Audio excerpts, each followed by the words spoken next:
నమస్తే భయ్య. జగన్మోహన్ రెడ్డి గారు నిన్న కడపలో రైతుల దగ్గరికి వెళ్ళి చంద్రబాబు నాయుడు మీకైతే మద్దతు ధర ఇవ్వడు కానీ హెరిటేజ్ లో ఉల్లిపాయలు 35 రూపాయలకు అమ్ముకుంటాడు, కనీసం మీ దగ్గరేమో కేజీ 3 రూపాయలు 4 రూపాయలకు కొంటాకు కూడా ఏడుస్తున్నాడు అని చెప్పేసి మాట్లాడారు. మరి నిజంగా జగన్మోహన్ రెడ్డి గారు చేసినటువంటి వ్యాఖ్యలు వెనుకున్నటువంటి అర్థం ఏంటి?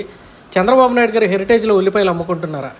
దీనికి మీరు జగన్మోహన్ రెడ్డి గారికి ఎటువంటి సమాధానం చెప్తారు? నమస్తే అన్న. హెరిటేజ్ సూపర్ మార్కెట్ ఉండేదన్న ఒకప్పుడు జమానా కాలంలో 2016లో ఫ్యూచర్ గ్రూప్ వాళ్ళకి అమ్మేశారు. ఆ ఫ్యూచర్ గ్రూపు ఇప్పుడు రిలయన్స్ వాళ్ళు టేక్ ఓవర్ చేశారు 2021 తర్వాత అనుకుంటా. అసలు లేని హెరిటేజ్ సూపర్ మార్కెట్ యాడ్ నుంచి వచ్చిందిరా అయ్యా. అసలు హెరిటేజ్ సూపర్ మార్కెటే లేదు ఆంధ్రప్రదేశ్లో కాదు, తెలంగాణలో కాదు, భారతదేశం మొత్తం మీద హెరిటేజ్ సూపర్ మార్కెట్ లేదు. యాజ్ ఏ రిటైల్ చైన్లో మేము పనిచేస్తున్నాం కాబట్టి హెరిటేజ్ అనేవాడిని ఫ్యూచర్ వాడు కొన్నాడు, ఫ్యూచర్ వాడిని రిలయన్స్ వాడు కొన్నాడు. సో ఇప్పుడు మనం ఏదైతే హెరిటేజ్ ఉందనగానే హెరిటేజ్ సూపర్ మార్కెట్ అనుకున్నాడు ఆయన. హెరిటేజ్ ఇది హెరిటేజ్ హెల్త్ అండ్ హ్యాపీనెస్. దీంట్లో ఉండేవి పాలు, పెరుగు, పాలుకు సంబంధించిన ఇతర పదార్థాలు, పాల నుంచి తయారయ్యేది పన్నీరు, బటరు, ఐస్ క్రీము, నెయ్యి, ఆవు నెయ్యి, గేదె నెయ్యి, బిస్కెట్లు, దూద్ పేడ అవి ఉండేది. ఇక్కడ చూసుకోండి కావాలంటే అక్కడ ఏమున్నాయి, ఇది మిల్క్ షేక్లు అని, పన్నీర్ అని, బటర్ మిల్క్ అని అవన్నీ ఉన్నాయి. ఏడైనా చూసుకుంటే ఏం కనపడుతుంది? ఉల్లిపాయలు, టమాటాలు, బంగాళదుంపలు ఏడైనా కనపడుతుంది? అసలు ఆయనకి ఉల్లిపాయలకి బంగాళదుంపలకి తేడా తెలియదు బేసిక్గా. ఆయన ఎర్రగా ఉన్నదల్లా ఉల్లిపాయ అనుకున్నాడేమో. అక్కడ ఎర్రమూత ఒకటి ఉంది, వెనకాల సోంపాపిడి ఉంది ఎర్రగా, దాన్ని ఉల్లిపాయ అనుకున్నాడేమో కొంప తీసి. అది ఉల్లిపాయ కాదురా, సోంపాపిడిరా అయ్యా, సోంపాపిడి. సోంపాపిడికి నువ్వు ఉల్లిపాయకి తేడా తెలియకుండా నువ్వు మా పులివెందుల ఎమ్మెల్యే ఎట్లా అయ్యావో మాకు తెలియదు, ముఖ్యమంత్రి ఎట్లా అయ్యావో తెలియదు, మాజీ ముఖ్యమంత్రి అయితే ఎట్లా అయ్యావో మాకు తెలుసు. సో ఇక్కడ ఏంటంటే హెరిటేజ్ మీరు ఇది పార్లర్, హెరిటేజ్ పార్లర్. హెరిటేజ్ పార్లర్లో పాలు అమ్ముతారు, పాలకు సంబంధించి ప్రొడక్ట్స్ అమ్ముతారు, ఐస్ క్రీమ్ అమ్ముతారు, బటర్ మిల్క్ అమ్ముతారు, లస్సీ అమ్ముతారు, మిల్క్ షేకులు అమ్ముతారు, నెయ్యి అమ్ముతారు, సోంపాపిడి అమ్ముతారు, బాదం మిల్క్ అమ్ముతారు. దాని తర్వాత ఇగో ఈ ట్రేలు, వీటిల్లో పాలు వస్తాయి, వీటిల్లో పాలు వస్తాయి, వ్యానులో తీసుకొచ్చేస్తాడు. ఏమో ఐస్ క్రీములు, ఏమో పెరుగు కప్పులు, థిక్ షేకులు, వీటిలో ఉల్లిపాయలు ఆడ కనపడి నాకు అర్థం కాలేదే. 100 గ్రాముల నెయ్యి డబ్బా దగ్గర నుంచి అరకిలో కేజీ వరకు ఉండిద్దండి నెయ్యిలో. ఆ ఏడ ఎర్రది కనపడిందండి, ఎర్ర చీర కట్టుకుందల్లా నా ఆవిడ అన్నట్టు ఎర్రది కనపడినా ఉల్లిపాయ అనుకుంటే ఎట్లాగా? హెరిటేజ్ లేదు స్వామి, 2016లో తీసేశారు. హెరిటేజ్లో ఒకేలా వాళ్ళు అమ్ముకున్నా ఏం చేసినా అది హెరిటేజ్ అనేది షేర్లో ఉంది, ఆ షేర్ మార్కెట్లో దాని ఉంది కాబట్టే ఆయన ఆస్తి ప్రతి సంవత్సరం నీలాగా దొంగలెక్కలు కాకుండా ఆ షేర్ మార్కెట్ ద్వారా ఎంత వచ్చింది, దీంట్లో ఎంత లాభం ఉంది, అన్నీ దాంట్లో ఉంటాయి. షేర్ మార్కెట్ దగ్గరికి వెళ్ళి అరే బాబు హెరిటేజ్ చరిత్ర ఇమ్మంటాడు, డబ్బులు కట్టించుకుంటాడు, అది చరిత్ర ఇస్తారు, చదువుకో.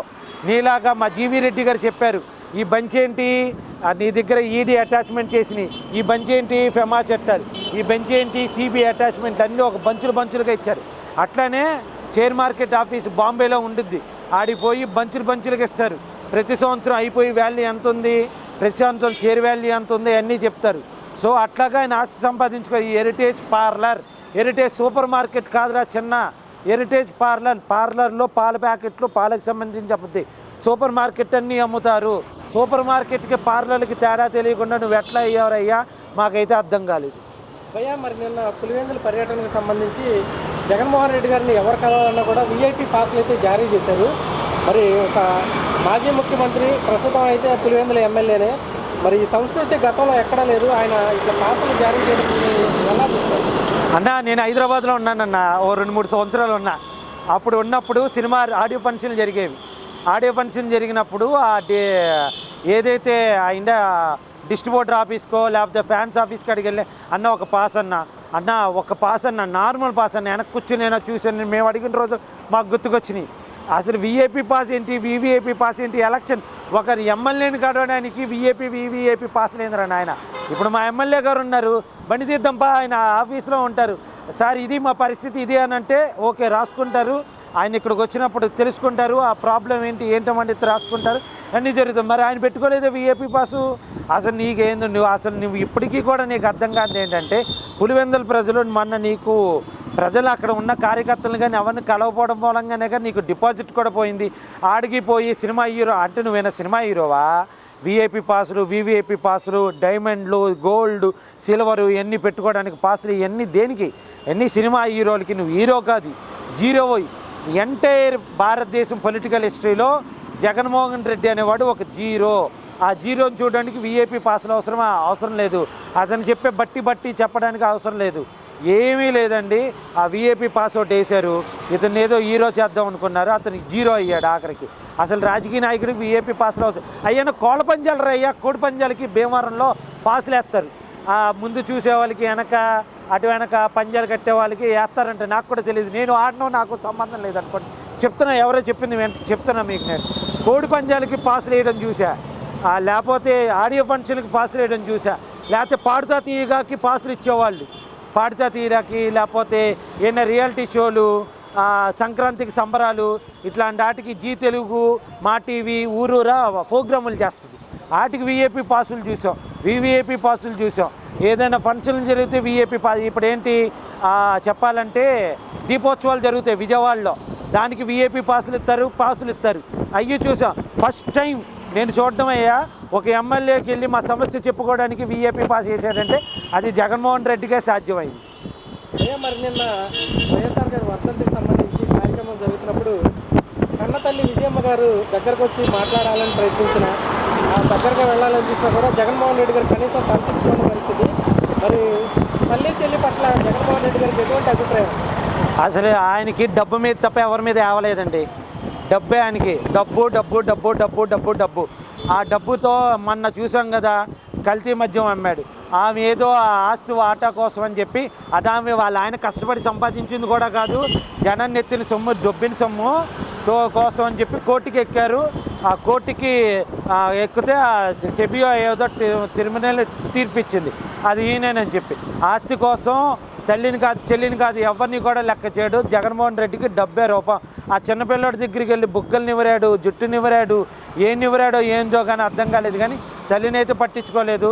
తల్లి ఎందుకని దగ్గరగా ఎందుకు లేదంటే 2024 ఎలక్షన్లో బాబాయిని చంపినట్టుగా ఎక్కడ ఈమెని చంపేస్తారేమో అనే ఉద్దేశంతో ఈమె పారిపోయి అమెరికాలో ఉన్న మనవడి దగ్గర ఉంది. ఓకే, కూతురు బిడ్డ దగ్గర ఉంది, షర్మిల గారి బిడ్డల దగ్గర ఉంది. సో నాకు ఎలక్షన్ టైంలో ఒక బ్రహ్మాస్త్రం మిస్ అయిందని చెప్పి ఆయన ఉద్దేశంతో ఆమెను మాట్లాడకుండా పక్క జరగడం. ఎవరైనా ఎన్ని కోపాలున్నా ఏమున్నా తల్లి మీద కోపం చూపించారండి. తల్లి ఒక నిమిషం తిట్టినా ఏం చేసినా ఆ కోపం ఒక అరగంట గంట ఒక రోజుతో పోద్ది.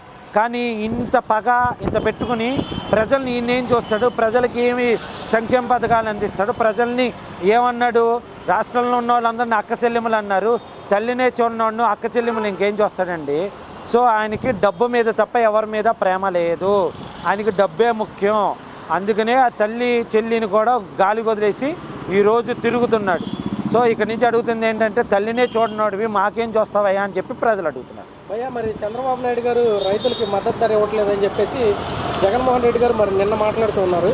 నిజంగా ఏదైతే పంటలు ఉన్నాయో ఉల్లి లాంటివి, వాటికి మద్దతు ధర అనేది చంద్రబాబు నాయుడు గారు ఇవ్వట్లేదా? సార్, మద్దతు ధర అనేది కేంద్రం దగ్గర ఉంటుందండి. ఇప్పుడు ఉల్లి 1200 రూపాయలకి వచ్చింది క్వింటా. సో ఇప్పుడు ఏంటి, కేంద్రంతో సంప్రదింపులు చేస్తున్నారు. ఉదాహరణకండి, మామిడి రైతులు నష్టపోతున్నారని చెప్పి చిత్తూరు జిల్లాలో ఉన్న ఏదైతే తోతాపూరి మామిడి రకానికి కేజీకి మేము ఎంత ఇస్తున్నామని చెప్పి ముందు ఇచ్చి కేంద్రంతో సంప్రదింపులు చేసి కేంద్రం నుంచి మాట్లాడించుకుని ఒప్పించుకుని తెచ్చుకున్నారు. పసుపుకి ఇచ్చారు, నిమ్మకాయకి ఇచ్చారు, టొబాకోకి ఇచ్చారు. అట్లనేది ఇప్పుడు ఉల్లికి కూడా ప్రణాళిక జరుగుతుంది. అంతే తప్ప మద్దతు ధర ఇవ్వట్లేదు అని అంటే ఇదేనా మన ఇంట్లో మద్దతు ధర ఇవ్వడానికి కేంద్రంతో సంప్రదించాలి, జరుగుతున్నాయి. సో దానికన్నా ముందు ఇక్కడ రైతులు నష్టపోకుండా ప్రభుత్వం తగిన చర్యలు తీసుకుంటుంది. సో జగన్మోహన్ రెడ్డికి ఇప్పుడు దాకా పనేం లేదు. ఎందుకంటే చెప్పనా, అన్ని పథకాలు ఇస్తున్నారు. సూపర్ 6లో ఉన్న గ్యాస్ బండ్ ఇస్తున్నారు, ఫ్రీ బస్ ఇస్తున్నారు, అన్నదాత సుఖీభావ ఇచ్చారు, తల్లికి వందనం ఇచ్చారు, డిఎస్సి ఇచ్చారు. డిఎస్సిలో సాక్షాత్తు వైసీపీ సర్పంచ్ కర్నూలు జిల్లాలో ఆమె కూడా డిఎస్సిలో సెలెక్ట్ అయింది, టీచర్ అయింది. సో అట్లాగా 16,000 మందికి డిఎస్సి నోటిఫికేషన్ ఇచ్చారు. వాళ్ళందరికీ కాల్ లెటర్స్ వస్తున్నాయి, అన్ని ప్రాసెస్ జరుగుతుంది.